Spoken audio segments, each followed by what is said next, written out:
Good evening, everybody. My name is Mike, and I'm a recovering sexaholic. I'm glad to be here sober tonight through God's grace and you people. My sobriety date is June 3rd of 1984.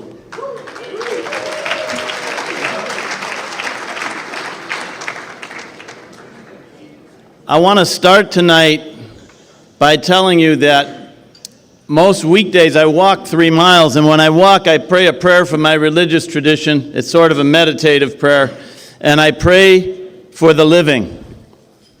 On Sundays, however, when I go to church, I pray for the dead. I pray for those people who meant something in my life, and I have various categories: family, friends, and one category is people who've impacted my SA sobriety. I pray for Roy Kay, our founder, every Sunday, and I pray for his family. I pray for Jess L. every Sunday. I pray for Jim E. every Sunday. I pray for a man who was not a sexaholic, but he was a non-sexaholic trustee named Don A., who was a sober in AA, I believe, for over 50 years, who helped me immensely in my life. I pray for a member of our home group, Harry, who died of cancer with such grace and dignity that he made me think that maybe death wasn't actually the worst thing that could happen to a guy. And I pray for 3 other members of my home group who also died. They died of this disease. One drove a car into the lake. The other was found in an alley with booze and drugs.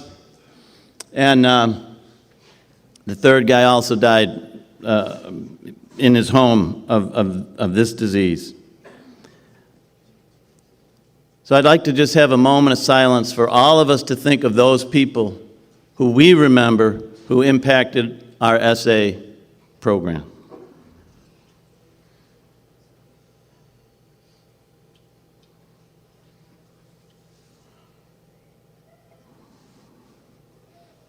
Thank you. That's my next part. Thank you. Thank you, Bill S. Thank you, Tom D. Thank you, Nashville. Thank you, Kay, for all the many years. What a sweetheart.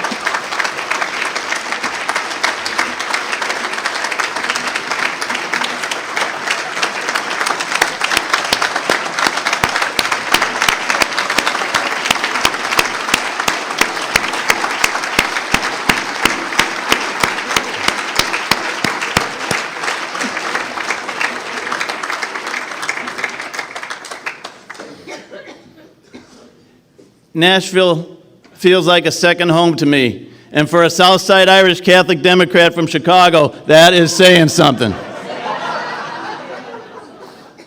The people of Nashville in this program have treated me like gold for years and years and years, and boy, do I appreciate it. Boy, am I thankful for it. I need it. I love it. It's wonderful. Thank you, thank you, thank you.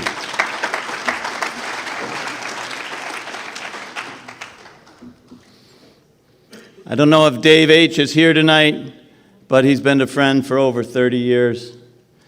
Harvey has been a friend for over 30 years. I can't tell you the blessing that these people have been and remain in my life. It's incredible. And the only downside, I guess, of Essa not having their own convention is that she won't hear it when I say it, but Nancy Asher is a wonderful human being who's been a blessing in my life and in my wife's life for over 30 years.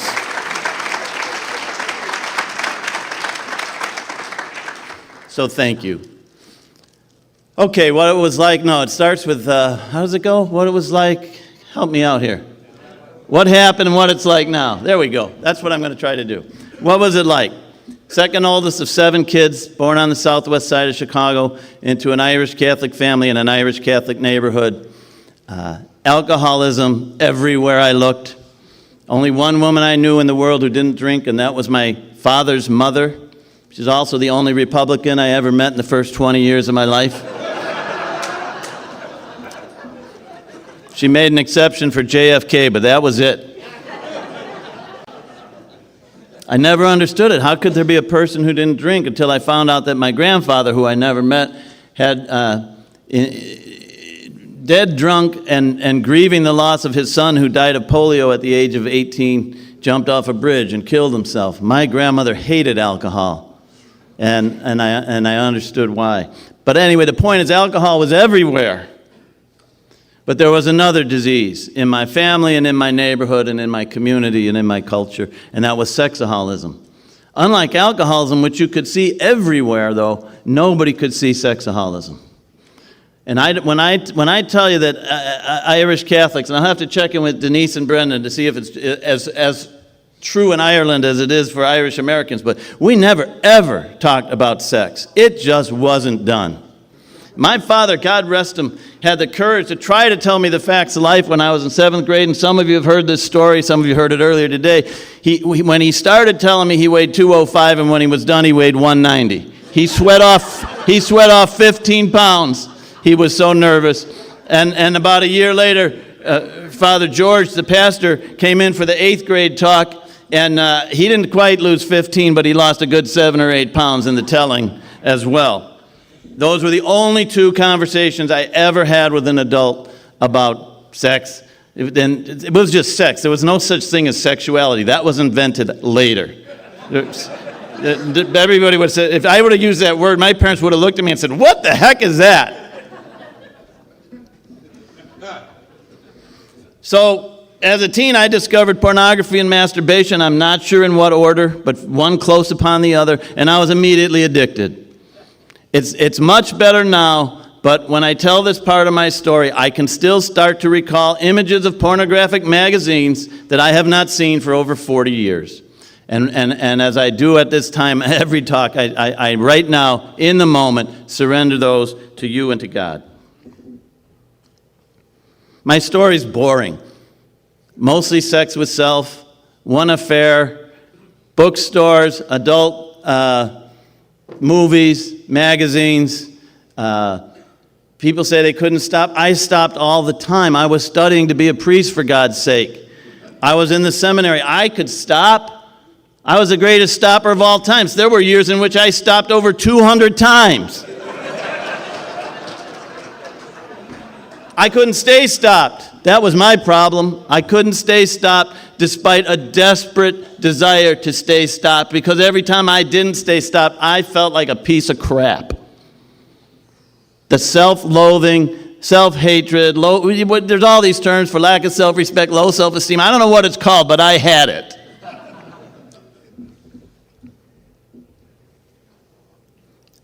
I don't want to spend too much time on what it was like. I'll tell you one story. I was teaching religion in an all-girls Catholic high school. I got involved in what they call an affair. I never quite understand why it's called that, but an affair with one of the teachers there. She was married, obviously not to me. I would drink with her husband on Wednesday, sleep with her, and drink with her and sleep with her on Thursday, and think I was mighty dangerously cool. Till one of my friends told me that if that guy finds out what's going on here, he's going to blow your brains out, which just made me think I was even more dangerously cool. That was until, of course, after the actual sex, which was the whole point. Afterward, I felt like a piece of crap.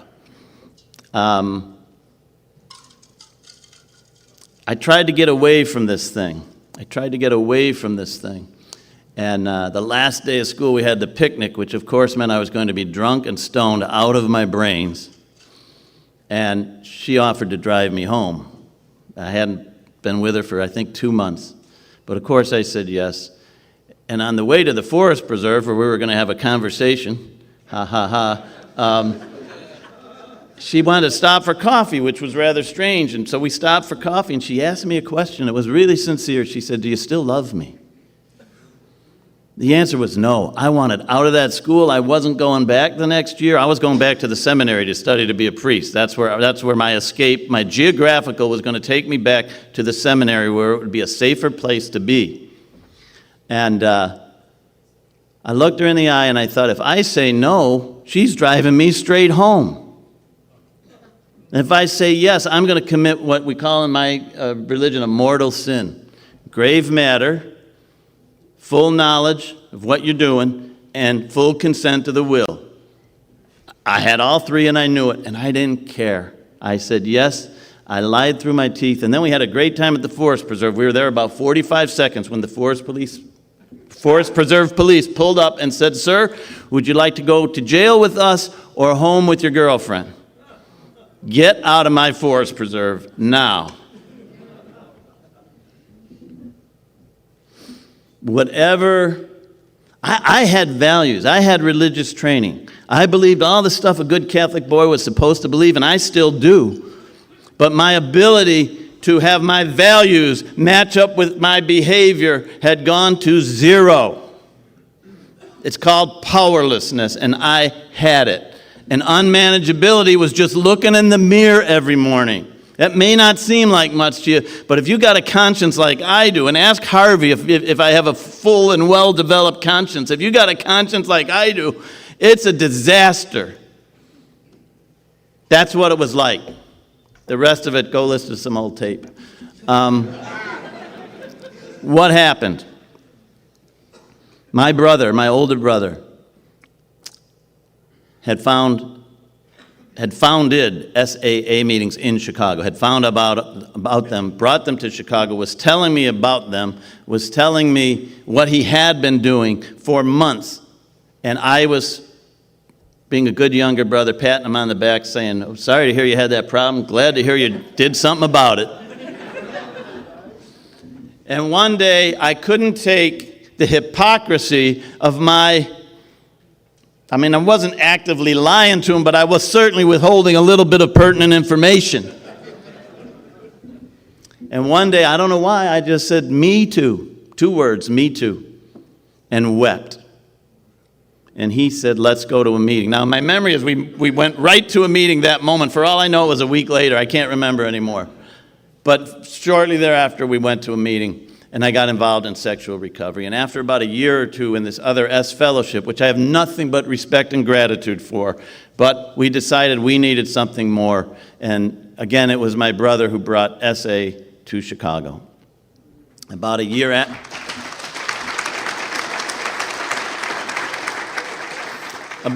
after that, the Wednesday night St. Teresa's meeting started, and fairly shortly after it started, I started attending there. We don't even actually go to St. Teresa's anymore. We go to Holy Innocents, but we still call it the St. Teresa's meeting, which confuses the heck out of everybody, but we don't really care.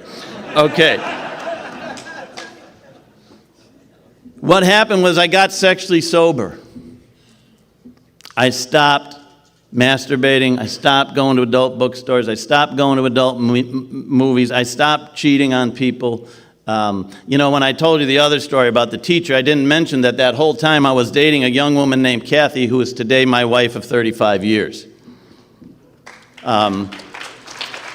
She was the first person who told me that my sexual behavior, which I had a weird definition of honesty in those days. I thought honesty was cheating on your girlfriend and telling her. And she was the first person who said, "This reminds me of your drinking." I'll never forget it. We were sitting along the shores of Lake Michigan, and I put my arm around her and said, "Honey, they have nothing to do with one another." As we say in the 10th step, I was wrong. So what happened was I got a sponsor. I started working the steps. Home group. It's all on all the tapes. I don't want to spend too much time on it, but I did what we do if we want to stay sober for the rest of our lives. I did what we do. I changed friends. I didn't go past, there's an adult movie palace a mile and a half from my house that I have not seen, except maybe a little corner of the roof, in 35 years. I won't go by it. And some people say, after 35 years you can't go by it? What's wrong with you? I said, what's wrong with me is if I go by it, I might be inside after 35 years. I'm not going by it. I just started doing what we do. And at some point, we realized that the strength of a group can contribute to somebody's recovery, and we started talking in our group about building a culture of sobriety. Lots of tapes on that. That's not tonight's talk. That's what happened. Now I'm going to go into what it's like now, because that's what I really want to talk about. I'm going to tell you some victories I've had. The point is not to brag. The point is not, I'm great, I'm okay. It's not that. Why do we do this? Why do we come to this? I'd say there's two reasons. One is to get out of hell, and the other is to take at least a few steps toward heaven. I don't want to talk too much about the getting out of hell part because, first of all, Avia did a magnificent job. Thank you. That was awesome.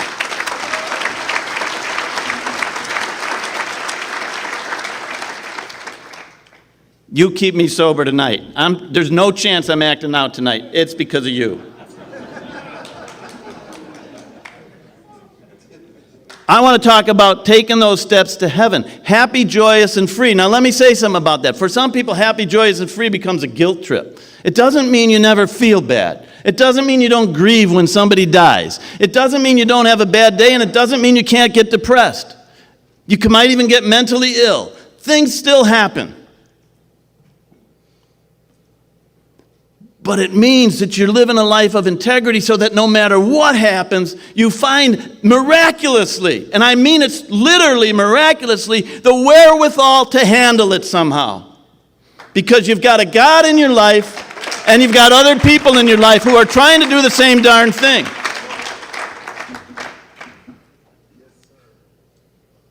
When I came into this program, I had just finished teaching a year in that school. That was not a success, that was a failure. I was so hungover some mornings, I just gave my first 2 period study halls, and then I couldn't figure out at the end of the year why they were behind my other classes. I came into the program, I went into business for myself, basically, and I've had a successful career for over 35 years. It's a good thing.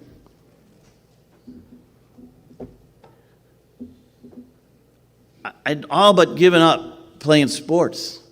At 48 years old, which is 14 years ago, I started playing softball again for the first time since I was 24 years old. I play every Saturday, April, October, weather permitting. And I'm better now than I was at 48. I play with a bunch of old men and a few young people. And of the old folks, I'm the fastest guy out there. I can still run. Now, it takes me about a week to get back to walking in time to run again next week, but I don't care. Because I'm happy, because I've been given a gift at the age of 62. My father was dead at 57. I'm alive on planet Earth playing softball, the game I love. That's why it's worth staying sober.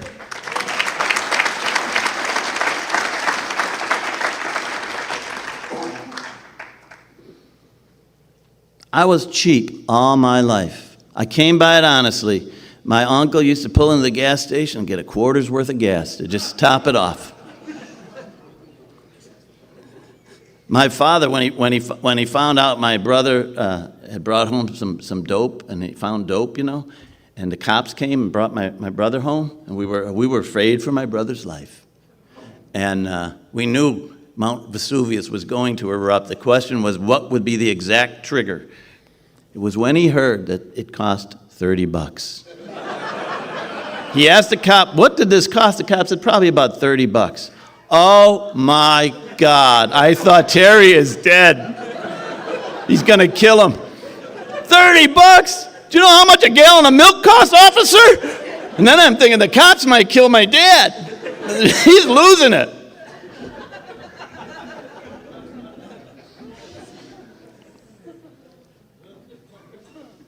I can tell you every free parking space in Chicago. Because I don't pay for parking. And those rare times I have caused some of the biggest fights in my marriage. And I'm not kidding. But I want to tell you 2 stories because I've started to become a very, very generous person. And personality-wise, I'm relatively generous, but I'm talking about money. When my daughter was a junior in high school, some of you may have heard this, she went to the same high school, same Catholic high school that my wife went to. Wonderful school. And they were having a big debate about whether that school was going to close, and we put on a big campaign and won the right for the school to stay open. But then unbeknownst to us, there were some underhanded things happening, and all of a sudden one day it was announced that that school was going to close. And she was going to miss out on her senior year at this place she just loved. and was so good for her and those young ladies. So they called a meeting, and not the head nun who was behind the closing, but this other nun came out and said, we might be able to pull off an academy just for the seniors, but we need a rather large, not like out of this world large, but a rather large sum of money to make it happen. Because a lot of these kids were poor. And I had one of the, you know where they say you will intuitively know how to handle situations which used to baffle you? The nun made this announcement. I turned to my wife. I looked at her. She looked at me. She nodded without my saying a word. It's okay. She nodded, it's okay. And I raised my hand and I said, I have a group of investors, which really was me. But I said, I have a group of investors. The check will be on your desk Monday morning. And a bunch of girls went to school the next year at their school.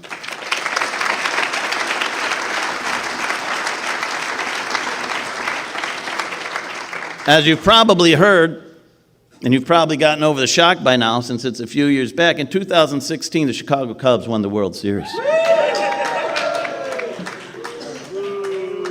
Hey.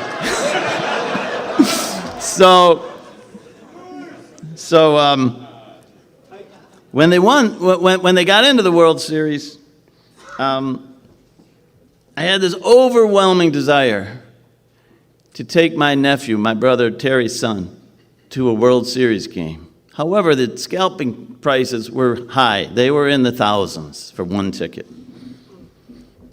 So I was actually at an SA family member's funeral or wake one day, and after the wake, I ran into my brother at the wake, and I says, Terry, I'd love to take you to a World Series game, but for the amount that it is, I'm not going to do it. But I'm going to take your son. And he wept and said, you're kidding me? And I said, I'm not kidding you. And then he said, is this you? That's money we're talking about. I said, I know. What am I saving it for? At that time, that was 4 years? I'm 58 years old. This is the greatest event in the history of the city, sports-wise for us.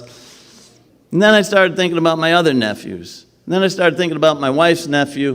And then I started thinking about a lot of people, and before I knew it, I'd bought tickets for about 10 people to go to the game. And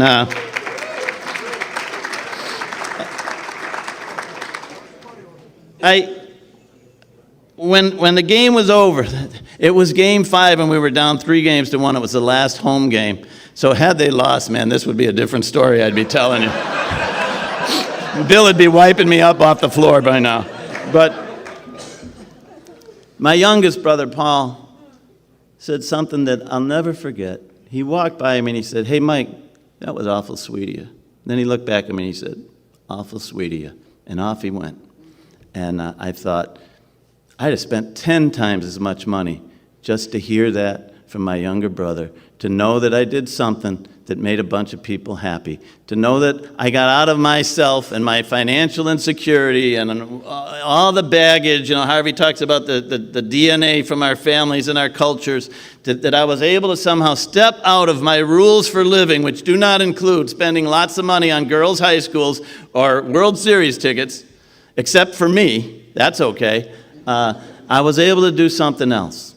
And I can't, and again, I'm not bragging. What I'm trying to tell you is, I'm grateful to you because you've made me a different person. You've made me a different person. The person that part of me wanted to be, but I didn't know how. You guys taught me how. I didn't have a lot of integrity when I got into this program. That year I was teaching, I was working for a political candidate, but I was so drunk all the time that I ended up being late. I did a terrible job for a guy that I really cared about. Now, I'm not trying to talk about politics. The names don't matter. The parties don't matter. What matters is that something I really wanted to be invested in, I totally failed at, and they knew it. And they made no bones about it to me that, you had volunteered to do this thing and you didn't do your job. A few years later, another candidate ran for office. I was sober by then a long time. And I said to my wife, how'd you like to spend about the next 5 weekends going to whatever state this guy needs the most support in, and working our butts off in those states for this guy. And she said, I would love to. I said, yeah, we'll make a little date thing out of it. We'll work all day, we'll go out to dinner at night, and whatever. We'll hang out, and we'll figure out what states to go to, what neighborhoods would be the most advantageous to go to, which generally meant, frankly, we were mostly hanging out in the ghetto all day and having a great time doing it. And at the end of the thing, the state that we went to, he won. And let's just say it this way, our guys never win that state, ever. And it wasn't so much me as it was my wife. I was good at organizing the schedules, but the actual door-to-door talking to the voters, I'm kind of an introvert. You wouldn't know it when I'm up here, but I really am. And my wife, she wouldn't let anybody say no. Then nobody was too busy to vote, according to my wife. And we helped make something happen. And that only was because I was sober. Because think of all these things I'm telling you. If I wasn't sober, I might have tried. I did try a few years earlier with this other candidate. I couldn't do it.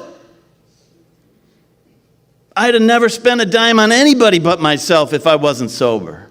And I would barely do that. Even when I acted out, I was cheap. It's one of the ways I knew I was an addict. I tell myself, I'm going to this porno palace, and if the cover charge is more than $10, I'm not going in. And they'd say $12, and I'd give them $12. I never, ever violated a money promise until lust came along.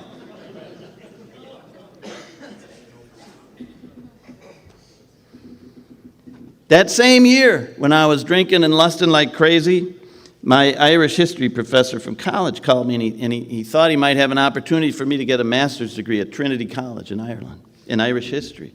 But it fell through, literally, believe it or not, because the British people on the board there didn't want an Irish Catholic from Chicago. So what did I do? I got real drunk and, brought up the ancient hatred toward the Brits and just had the time of my life being a miserable SOB.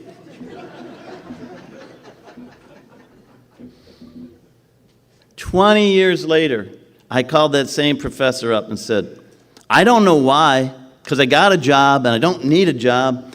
I want to get a doctorate in Irish history. And he said, I know just the man to send you to. And he sent me over this guy at the University of Chicago. And it took me about 10 years, part-time. I got a doctorate in Irish history just because it felt like it. And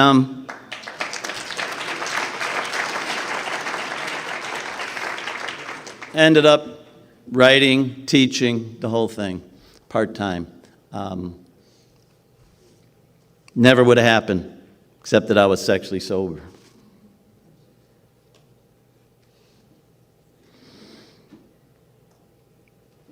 When I was drunk, I liked to complain. I was very active in my church. I liked to complain about what was wrong with my church. I was very active in politics. I liked to complain about what was wrong with politics.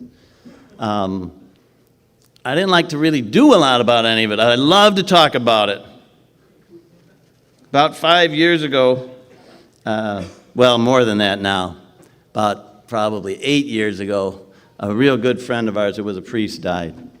And my wife said to me one day, that generation of priests that raised us, and they really did. I was raised by wonderful, wonderful priests in the Archdiocese of Chicago, literally raised by them. And my wife, in a different way, was also by priests and nuns. And she said, that generation's dying out. Wouldn't it be great if somebody wrote a book about them? 3 days later, I went to see a friend of mine, and I said, I want to write a book about your class. And what do you think? Because he's kind of a spiritual director of mine. And I was going on and on and on, and he interrupted me. He said, I don't know any of the details, but I know you, and I can see that you're on fire. You need to write this book. Took me 5 years. Was told by my publisher, you'll get one printing if you're lucky. Nobody's going to want to read that book. And 6 printings later, it's starting to peter out, they weren't big printings. I'm not on any bestseller list. What I wanted to do was say thank you to a group of men And I did, because I was able to see past my own nose long enough to realize that they had helped raise me, and I didn't want to leave planet Earth until I found a way that would honor their work and their legacy. So I wrote that book.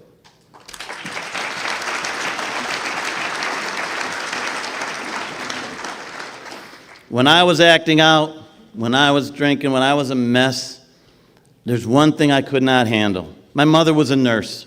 She came home every day. We had 7 kids, and she'd talk about her day. The other 6 would sit around, and I would run upstairs.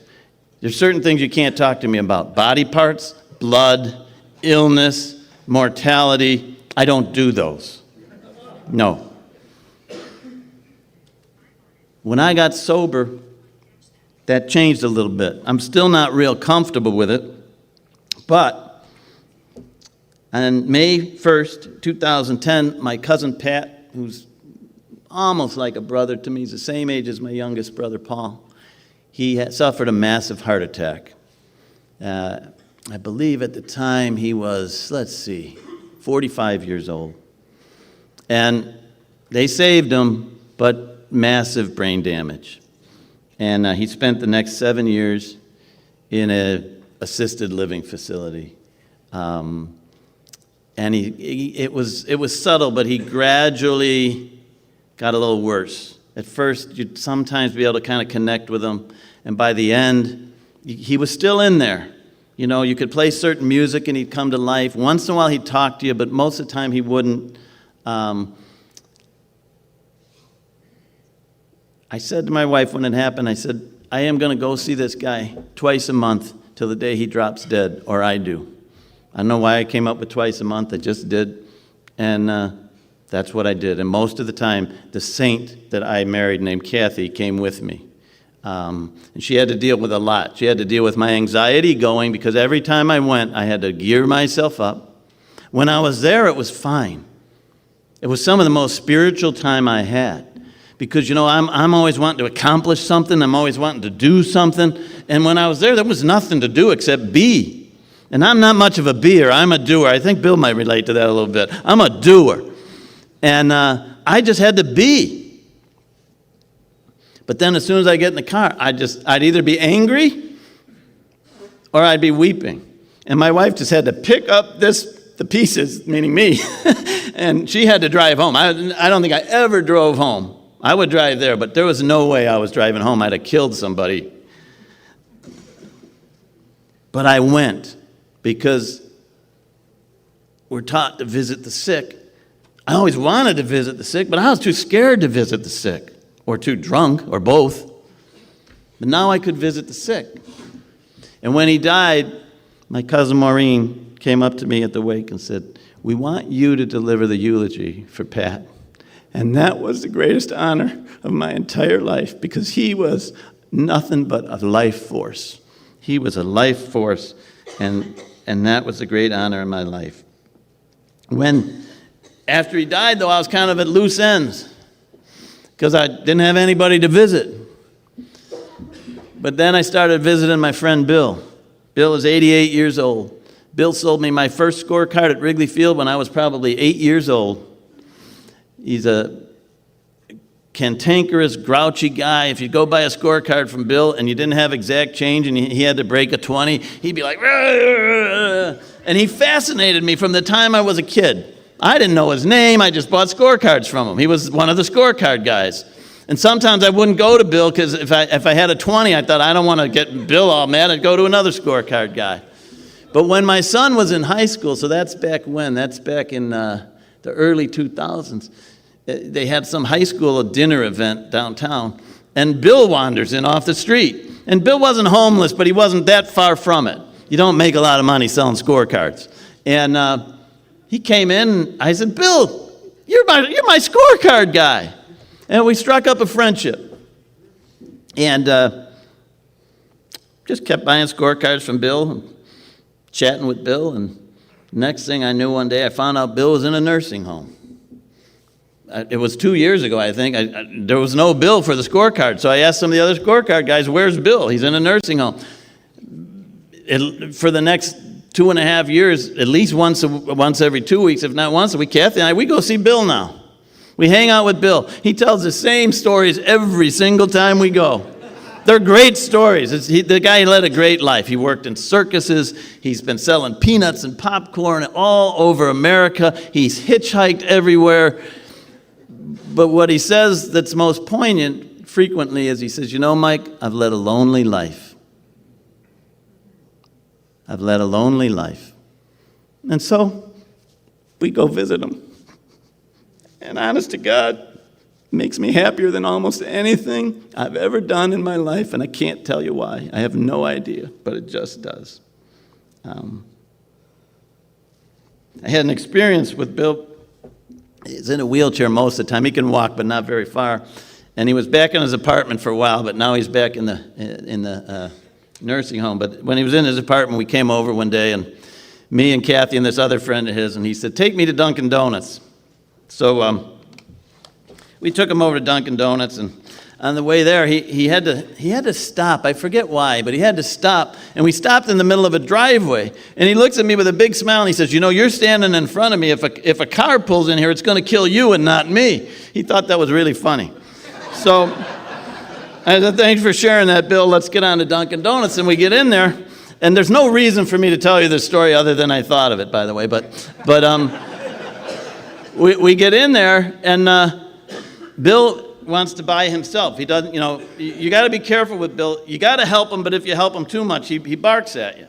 So he wanted to go up and order himself. So he goes up in the wheelchair, and he accidentally bumps into this guy standing there.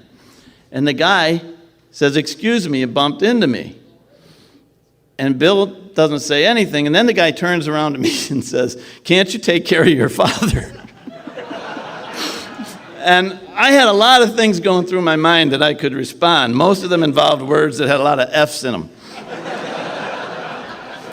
And I said, look, the guy's 87 years old. Give him a break. He's doing the best he can. He didn't hurt you. Just step out of his way. And he said, step out of his way. He's in my way. I'm mature. I'm 35 years sexually sober. I say, what do you mean he's in your way? He's 87 years old. What's wrong with you? My wife's having that oh no look, like where are we going with this? The Dunkin' Donuts employees are eyeing the phone like, is this going to be a cop call or not? Then out of nowhere, Bill, sitting in his wheelchair, goes, I got to stay by the mic. He goes, stop! Knock it off, you two.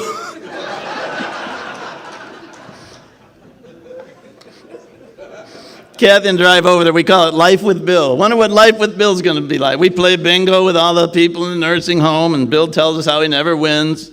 But when he does win, it's something about being able to live beyond your own nose. That self-centeredness it talks about in the big book. The root of our troubles, self-centeredness. When Bill does win, he gets $1, and he rolls over to this gal he likes and gives her $1 every time.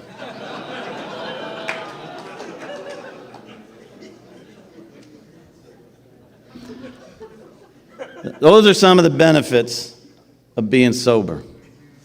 The last thing I'll talk about is my family. And I did a fair amount of that already today in a couple other sessions if you want to pick up those tapes. I want to say a couple things about my wife. She retired 4 years ago. I told you I was cheap. We always got health insurance through her job because I'm a straight commission salesman, and for me to buy my own health insurance is a fortune.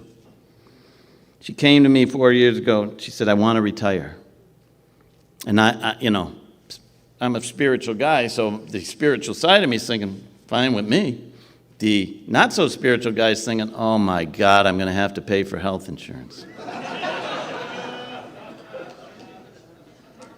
Even if she had come to me even 2 years before she did, I wasn't there yet. But I talked to my sponsor, I prayed like crazy, and I came back to her and I said, you're everything to me. You want to retire? You retire. I'll pay for the health insurance. And because I was on my assistant who's worked with me for years, she got a pretty nice salary, but I never had health insurance for her.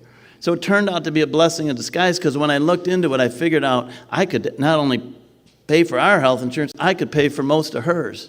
And it was going to hurt. Yes, it did. Yes, it did. But I had reached the point where I didn't really care.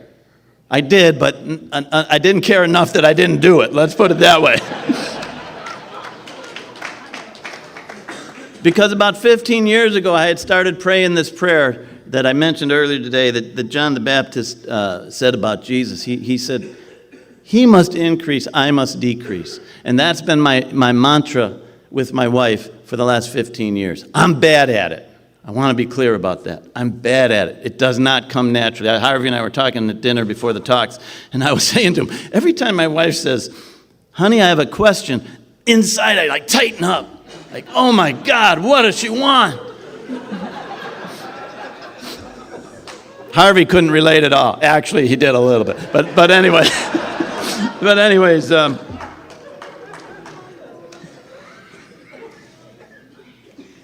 there's a thing we say on Good Friday in my religion. We say, "We adore you, O Christ, and we praise you because by your holy cross you have redeemed the world."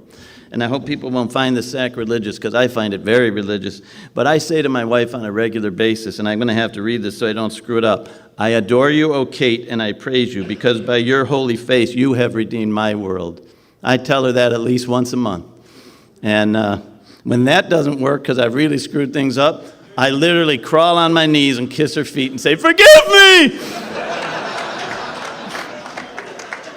And it usually works, and when it doesn't, I know I've really screwed up bad. Because if my humor doesn't work, I got nothing else. That's my only bullet.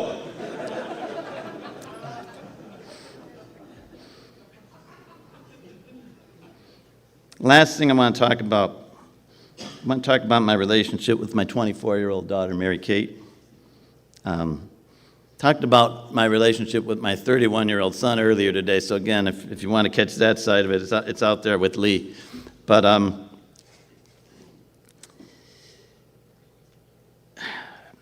some of this is going to be a little bit of a repeat, but from earlier today. But my sister says about me, "You're a great guy, but you're high maintenance. You're not what we call relaxed." And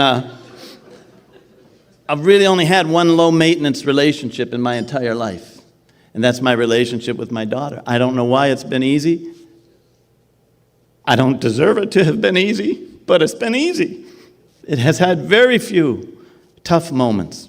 It's just been easy. After that high school thing happened, she ended up being the valedictorian of her class. She's a pretty smart kid, and she wrote me a note. She said, "Thanks for doing all the work you've done, because it's made you a parent that I'm not sure many people have. I don't really know that for sure, but here's what I do know," and this part is a quote. "You have been a rock, a light, and a source of good in my life."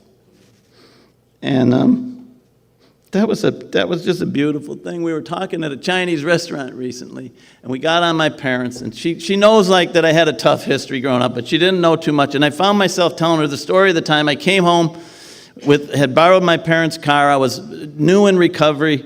I know I was sober from alcohol. I'm not sure if I was in SA yet or not. And my mother was drunk on the chair when I got in, and she said, "Where are your sisters?" And I said, "What are you talking about?" She said, "You were supposed to pick them up at the airport." This was the first I'd heard of it. I said, "I don't know what you're talking about, Mom." And I was standing about here. She was in a chair about here, and she stuck her foot out and kicked me so hard that I slammed into the wall and almost knocked the family pictures down, which I thought was kind of weird. And I was so devastated. Even though I knew she was drunk, I flipped her the keys and said, "Well, you're getting them, I'm not." And I went up to bed and wept.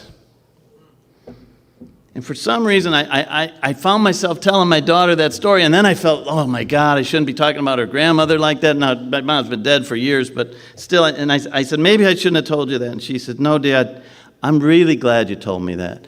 You've always let me get to know you. And if you're telling me that, it's probably because you think I'm ready to hear it." And frankly, I am. And it doesn't change my opinion about Grandma at all. It just tells me part of your experience. And I said, "Well, I want to tell you more, though." I said, I don't want, I said, "Your brother and I had some rough times. There were 3 times that I raged at him when he was a young man. And I want you to know that because I don't want you to know that. But if I'm going to tell you about rage in our family, I can't just tell you about my mother's. I need to tell you about mine. And I'm in recovery for that too, by the way. And she said, I kind of knew that, Dad. And then she said, I really want to thank you for telling me that because it makes sense out of my relationship with my brother. She said, we're close, but I've always known that he had some harder feelings toward you than I do. And I said, that's because I wasn't as healthy when he was young as I was when you were young. And she said, it just helps complete the picture. Thanks for telling me the truth. And I tell you that because I grew up in a very wonderful family, but nobody told the truth. Nobody talked about anything, particularly sex, Denise, but anything. And so I guess what I want to say is, first of all, what I really want to say is, I love you. Thank you for your help. Please keep staying sober if you're doing it, and please get sober if you're not, because if you haven't figured it out or not, it's a beautiful way of life. Thank you.